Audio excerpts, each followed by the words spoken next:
সীতারা আলিয়ার কাছ থেকে তার ভাগের টাকাটি না পেয়ে এবার আলিয়ার সকল কাহিনী সবার কাছে বলে দিবে আগামী পর্বে। বিস্তারিত জানতে সম্পূর্ণ ভিডিওটি দেখতে থাকুন। আসসালামু আলাইকুম প্রিয় দর্শক, সবার কি অবস্থা? হাজির হয়ে গেলাম দীপ্ত টিভির নিবেদিত মাসরুফুজ্জামান নাটকের 1132তম পর্বে কী সব ঘটতে চলছে তার অগ্রিম খবর নিয়ে।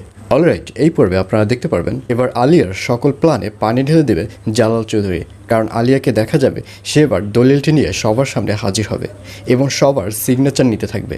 এবং এক পর্যায়ে যখন দিলার বেগমের কাছে তার সিগনেচারটি চাইবে তখন দিলারা সেই দলিলটি দেখে অনেক কান্নাকাটি করবে। আসলে এত বছরের পুরনো বাড়িতে সে কিভাবে এত তাড়াতাড়ি বিক্রি করে দিতে পারে, এইসব নিয়ে যখন কান্নাকাটি করবে তখন আলিয়া বলবে, শোনেন, এত কান্নাকাটির কোনো দরকার নেই, আপনি সই করলে সই করেন, আর যদি সই করতে না চান তাহলে আমি বাড়ির মালিককে বলে দিই সে যেন না আসে। আর এই কথা বলার সাথে সাথেই জালাল চৌধুরীকে দেখা যাবে সে পেছন থেকে হাজির হবে।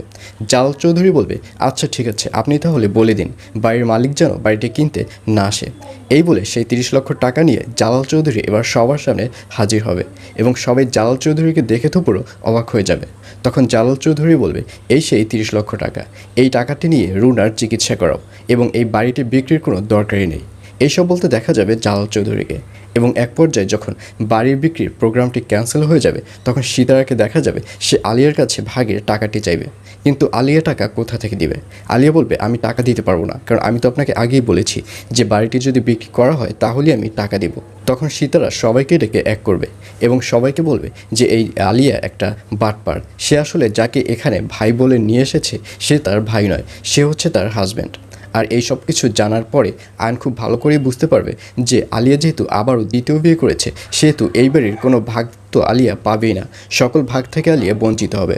আর অন্যদিকে আনোয়ার স্যারের সেই চামচাকে দেখা যাবে সে তুতুলদের বাড়ির সকল ইলেকট্রিসিটি লাইন এবং গ্যাস লাইন অফ করে ফেলবে এবং সাগর যখন ঘুম থেকে উঠবে তখন দেখবে সব কিছু অফ।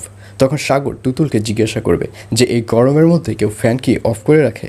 তখন তুতুল বলবে, ফ্যান আমি অফ করে রাখিনি, আজ সকাল থেকে ইলেকট্রিসিটি অফ হয়ে গেছে এবং সেই লোকটি ইলেকট্রিসিটি এবং গ্যাস লাইন সব কিছুই অফ করে রেখেছে। আর এইসব কথা শুনে সাগরকেও অনেক বেশি অবাক হয়ে যেতে দেখা যাবে। আর এছাড়াও থাকবে আর আশ্চর্য সকল ঘটনা। সুতরাং সবাইকে মাসরুফুজ্জামান নাটকের আগামী পর্ব দেখার আমন্ত্রণ রইল।